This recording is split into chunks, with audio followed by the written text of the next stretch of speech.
On the victim that was killed in a hit-and-run crash in Tallahassee. Yeah, officials are still searching for the driver responsible, but we now know the name of the man killed, 66-year-old Paul Hoover. He was a track coach at Wakulla High School. FHP says Hoover was in a designated pedestrian crossing when he was hit on Spring Hill Road near Clinton Hudson Senior Lane around 8 p.m. Tuesday night. The driver fleeing the scene in a light-color sedan with damage to the left front. Our Simone Davis joins us live in the studio now with a reaction from the Wakulla High School community. And Simone, what are people saying there?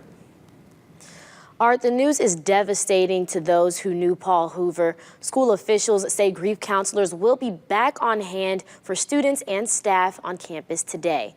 Hoover was the head track and head cross-country coach for the boys and girls at Wakulla High School since 2007. Principal Michael Barwick says Hoover was a great coach and genuinely cared about everyone who he came in contact with. Coach Hoover was just an outstanding coach, mentor, person, not just for the students at Wakulla High School. It goes beyond our school, it goes out into the community, and even goes beyond the borders of Wakulla County. He meant so much to so many people in our region. Hoover was a member of the Gulf Winds Track Club and was also a former FWC officer and Wakulla County Sheriff's bailiff.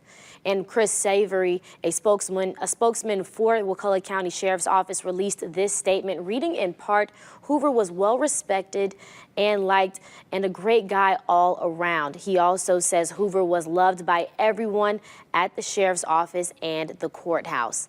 The flag at Wakulla High School is flying at half-staff in Hoover's honor. Principal Barwick says he drafted a resolution to have the school's track named after him. Guys, back to you. All right, Simone, thanks for that update. Our thoughts are definitely with them. And that's for sure. Sound like a great guy. Well, we also know the identity of a man that was killed in a crash in Liberty County. A 52-year-old Leonard Johnson II drove off State Road 12, crashing into a tree on Tuesday night. Johnson died at a hospital. FHP says that Johnson was not wearing a seatbelt. Alcohol is believed to be a factor in that crash. Test results are pending. With hurricane season just a week away, Tallahassee is updating its disaster plan. It focuses on three things. First, emergency preparation operations, departmental coordination, and communications. Many locals are upset with the communication after Hurricane Hermine, so the city is now using texts and direct emails to alert people. They've also updated their websites and are improving radio updates through WFSU. The quicker we can get neighborhoods up, the quicker we get our community back up. So if on a neighborhood level, we have fully prepared neighborhoods, and then we can really focus our attention on those who do not have assistance and who really need assistance. The city is also adding 400 people to its response staff. Well, the Leon County Sheriff's Office launching a new campaign to help fight crime in the capital city. The All In initiative is a strategic plan that includes preventing minor offenders from going back to jail and starting mentoring programs at local schools and beefing up neighborhood watch programs. The sheriff hoping to make our community safer. To have our deputies and our partners focused on reducing crime and working to make Leon County a better place for all of us to live, work, and play. LCSO will also be working with other local law enforcement agencies in this campaign.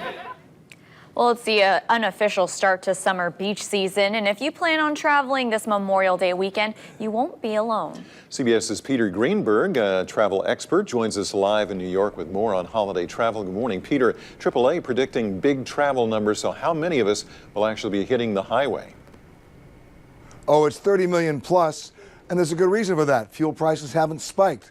People are in their cars. But there's another reason as well. We've got a situation of global instability and fear.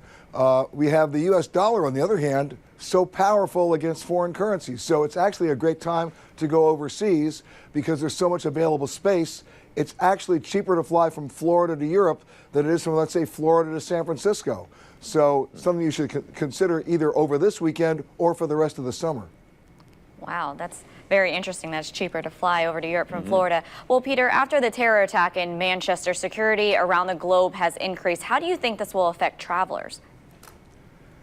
Well, it's going to slow us down because the actual checkpoints are going to take them more time in terms of carry-on bags. There'll be new restrictions coming into place at some airports. One is being tested right now at the Fort Lauderdale airport, where anybody who's got an overpacked bag is going to have to empty it so that the security guys can actually see more into what's in your other bags. So that will slow us down a little bit. But the bottom line is there are fewer people traveling this summer overseas. So the good news is it's a buyer's market if you want to go. Of course, for those of us who are last-minute planners, any travel deals out there for us, Peter? There are. If you're just looking to go at the last minute, and we are a bunch of procrastinators, check out Amtrak. People forget they go to 500 destinations, and they have space. And you can get a great deal that way, especially on trips of under 500 miles. The buses are working these days. You know, the old days of a bus trip for me was like George Raft was driving and you were in a smoke-filled bus. Now you've got Wi-Fi, you've got leather seats, and you got an opportunity now to go from A to B in less than 5 hours at a reasonable price. All right, fantastic. Some good tips right there. We appreciate that, Peter. Thanks, Peter, for joining us. You got it. Well, a new attraction in Orlando is opening today just in time for that long weekend. The new water park Volcano Bay is scheduled to open along I-4. The park features a 200-foot volcano shooting into the sky and also has some rides there, too. All right, Volcano Bay. That sounds pretty fun. Probably want to get to the water park for this weekend. It's by Saturday, Sunday, it's going to be hot again. Yeah. But today, tomorrow, this is the good stuff. We don't get a lot of days as we get to hurricane season where you look for sunshine and highs that stay in the 80s and keep the humidity down. Right? Yeah. Very rare. 90 becomes a regular fixture around here this time of the year. I know we're not getting there today. I don't think we get there tomorrow. We may struggle to get there on Saturday. All the while, plenty of sunshine. We're going to keep the humidity down for a day or two. It will be back this weekend, that's for sure. So make your cool weather plans for the weekend. But for today,